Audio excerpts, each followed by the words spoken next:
Yo, what's going on, guys? Mush back at it with another video, here to cover some Steam PC game deals from our good friends over at Green Man Gaming. They've got their birthday sale still running right now. Mainly want to look at some pre-orders, some new release titles, and some of those games from the birthday sale, as I mentioned. But let's just get right into it. We've only got about 7-8 deals to go over, so not too many here. But right off the bat, I do want to mention Elden Ring NIGHTREIGN, as we are getting closer to the release of the game on May the 29th. It is 12% off for $35.19. This is, not a mainline From Software single-player game release. It is a multiplayer-oriented game, hence the $40 price point, which honestly, a lot of other developers, they could be like, yo, we're doing a multiplayer game, and I would have a meltdown. A lot of the Sony first-party studios being tasked with live service games, I have a meltdown on them. But guess what? There are some studios that have built that level of goodwill that, you know what, you could do whatever the hell you want to do. You could do a farming simulator style game. You could do a Sims clone. I would give From Software leeway to do whatever the hell they want, because at this point, I ain't gonna doubt them. Even though the challenging action Souls-like titles are not my cup of tea, when they're as beloved as they are and I'm in the minority, I can accept that. And I have enjoyed just about every game that they've put out. Armored Core 6 being my favorite, because I like the giant robo action, if you feel me. But Elden Ring NIGHTREIGN certainly going to be a game that a lot of people pick up and enjoy. I've got buddies of mine that are already congregating in their three-man groups, being like, nah, you're not a part of our three-man group. And it's caused a splintering of my friend group. But, these things happen in the world of From Software games and multiplayer titles. Nevertheless, $35.19. I'll be playing it. Am I gonna be doing the meticulous breakdowns on this channel? Absolutely not. There's a lot of other great YouTube channels that are gonna be like, do this build, do this and that to beat this boss and whatnot. And I'm sure FromSoft is gonna do a great job with it. The only thing I'm disappointed about is that we have Elden Ring NIGHTREIGN and Duskbloods back to back. I just think two multiplayer games back to back, and I get that Duskbloods is this smaller project. That's just gonna cause a little bit of a perception shift, but I think with all of this, they are already working on the next major single-player title, and I wouldn't be surprised if at Summer Game Fest, honestly, they reveal that game. I would not be surprised whatsoever, and it's scheduled for, whatever, maybe 2026. I think 2026 might be a little early, because Duskbloods is probably going to come out next year, but if Duskbloods is this smaller game, they could release Duskbloods and the single-player game, especially if the single-player game is going to end up being a cross-platform game, and they are able to get it on the Switch too as well, which I don't see any reason why that couldn't happen. I could totally see that happening, but for now, you got Elden Ring NIGHTREIGN, 12% off, $35.19, link to that in the description box below. Remember, Steam keys for all of these, and you'll get them cheaper as well. Clair Obscur Expedition 33, 18% off for $41. I'm gonna pull up this Discord message from one of my buddies here I got yesterday, and it did my heart a lot of joy. He said, he messaged me, E33 is Game of the Year locked. Now, this dude, I would say, is very adverse to JRPGs. He doesn't play a lot of them. He enjoyed Final Fantasy 16, but that was about it. And Final Fantasy 16, if you consider that a JRPG, as far as that's concerned, that game was really designed for a Western audience. But he's loving Expedition 33, had to do quite a lot to convince him to finally play the game, but that's what it really is. After you, boot up Expedition 33, I think so many people are captured by the ambiance, the soundtrack, and then you get into the gameplay. That is incredible as well. It's 18% off for $41. The game is absolutely outstanding. I don't think it's one of my favorite games of all time. I see a lot of people saying it's their favorite game of all time, or one of their favorite games of all time. And hey, more power to you. I rank this game incredibly highly, and if I were to make a top 20 list right now, it probably would be in the top 20. My top 3 is just, my top 3 to 5, I would say. There's just so many games that stick out to me, like Red Dead 2, Uncharted 2 as well. Those two games, really, Metal Gear Solid 3, those are some of those games that, kind of just take over that top 3 spot, a top 3 to 5 spot, that Expedition 33 doesn't break into those ranks. But the game is outstanding, and really, if we're talking about breaking down anybody's top 20 list, when you're talking about people that have played so many games, Expedition 33 is gonna be among the better games anyone plays, I believe. And the soundtrack is incredible. The story is fantastic. I just got a buddy that got to one of the major plot revelations, and he loved how it transpired. I loved it as well. There's a lot of major plot twists. There's one at the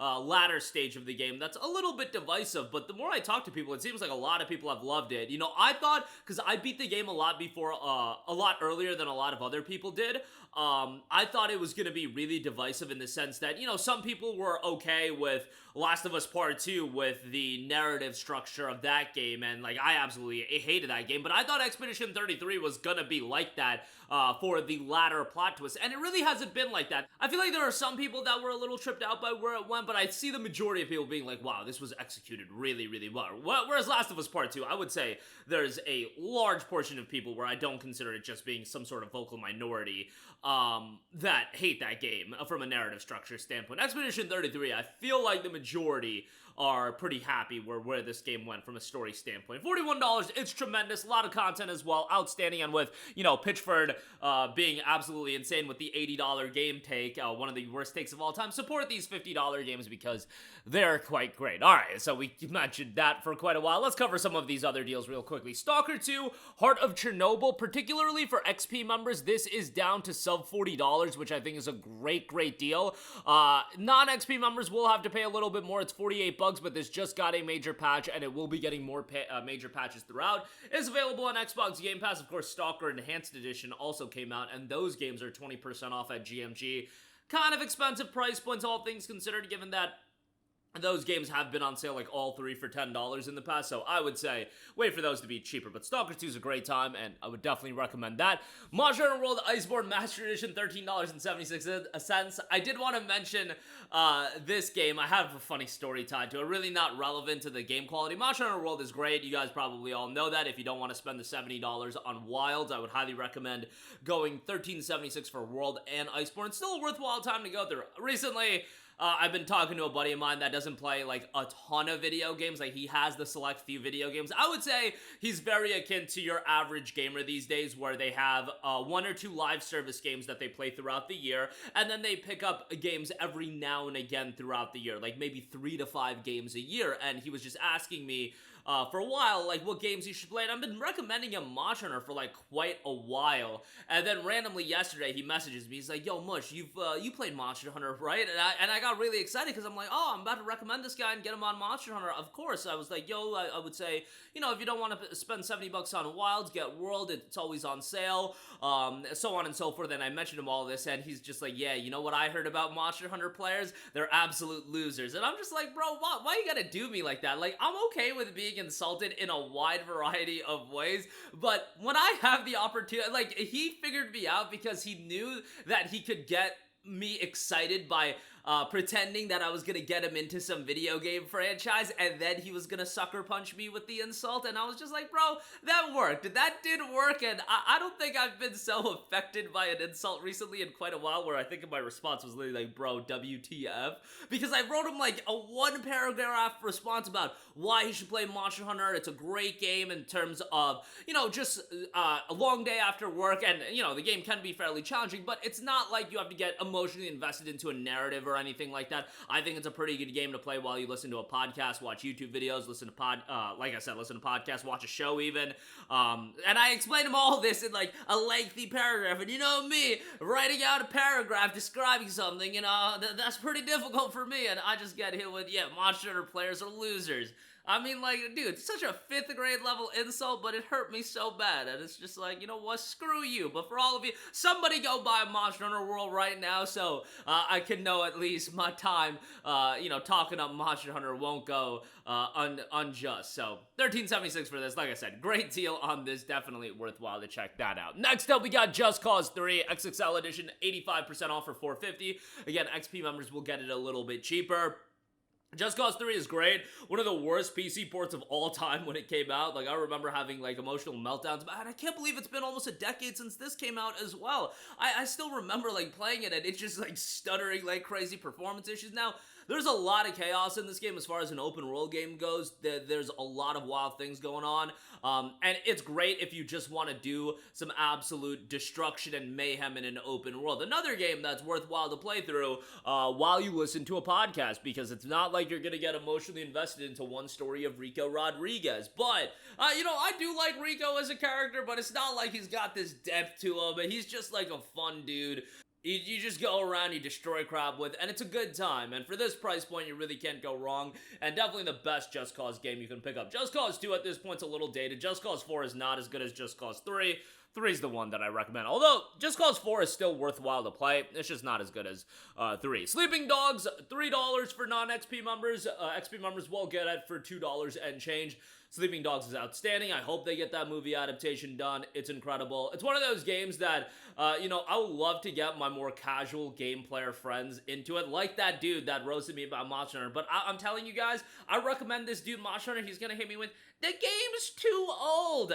I'm not kidding you guys. That's what these people hit me with when I try to get them into video games. And it's just like, man, sometimes I like making these videos on YouTube and I can recommend games like Sleeping Dogs, and people, you know, people get mad at me for recommending Sleeping Dogs too much, but I also get the comments being like, yo, Mush put me on Sleeping Dogs. I just saw a comment recently, Mush put me on Enslaved Odyssey to the West, and I was like, hell yes, I put somebody on this game.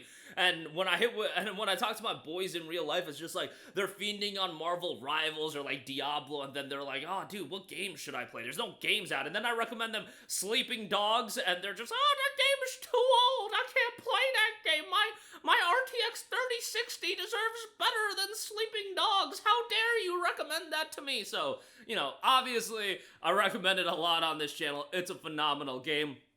I really hope that buddy of mine, why he subscribed to me, so like I hope he watches this video because I'm just going in on him today. But man, he deserves to get roasted. That dude, all he does is play Diablo 4. I think he just stopped and now he's back on Marvel Rivals. He's like, Mosh, why are there no new games out?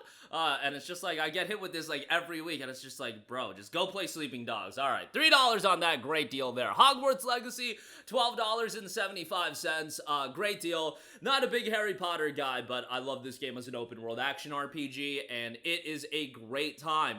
I thought the gameplay was good. It doesn't have a ton of content, which I actually appreciated. There's so many open world games these days that have 80, 100, 150 hours of content. I'm looking at UAC Valhalla, but Hogwarts Legacy was more of a digestible open world, which if more developers want to get into doing open world games, I think, you know, there's games of content depths of all sizes, but I think Hogwarts Legacy found one that is more up my alley these days. And, you know, I'm all for the 80, 100-hour RPGs when it fits the criteria, when it works, but a lot of the times it doesn't. And with Hogwarts Legacy, I appreciated the more concise open world here. Marvel's Guardians of the Galaxy, $7.56 on this.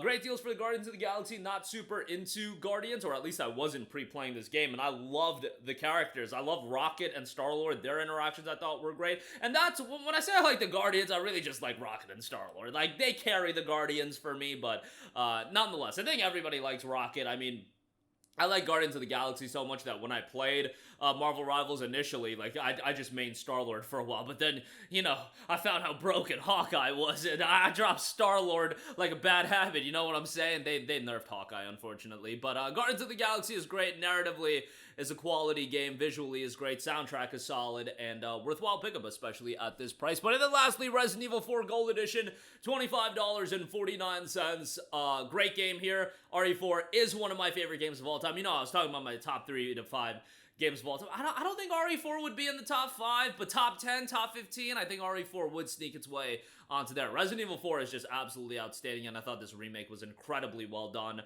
It's taking one of the greatest games of all time, remaking it from the ground up, doing a damn good job at it. You got Separate Ways here. It's one of the greatest games of all time again, and it's phenomenal. And yeah, the Resident Evil games are fairly short, although if you take your time with RE4, I do feel like you can get like a solid 15 hours of content, and then there's replayability, there's reasons to go back. I recently just did another playthrough of RE4 just over the course of like one weekend, because it's one of those games I could just jump in, I could go through it pretty quickly, it was a great time, and then, you know what, I'll go back every now and again. If I have a friend over that isn't super into video games and they just want to see a game, and they want to, you know, see some cool set pieces and moments and whatnot, Resident Evil 4 is a pretty good time. Like, the pacing in the game is great. Just thought it was a great game, and definitely would recommend it at this price point. And one of those games, again, for decades and decades, I'll probably go back and play. Maybe they'll do another remake. You know, what's gonna be the game that we see so many remakes happening? What's gonna be the game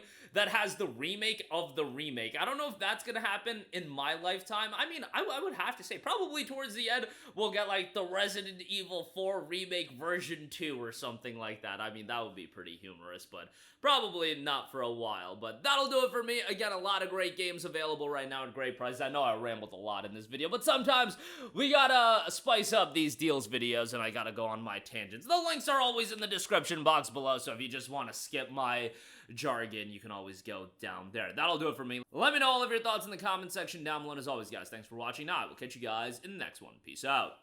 Hey, what's going on, guys? Mush here again. Hope you enjoyed the video. As you guys might know, YouTube's notification system is sometimes a little bit wonky, even if you're subscribed to the channel. Maybe you're not abundantly aware that I uploaded a video. To remedy that situation, make sure you hit the bell notification button. This way, whenever I upload a new video, and I try to upload as consistently as possible, you will be notified directly of the upload, and you can watch it as soon as it goes live. I would really appreciate if you guys hit that button so you can stay up to date with all of the content I'm posting. But as always, guys, thanks for watching, and I'll catch you guys in the next one. Peace out.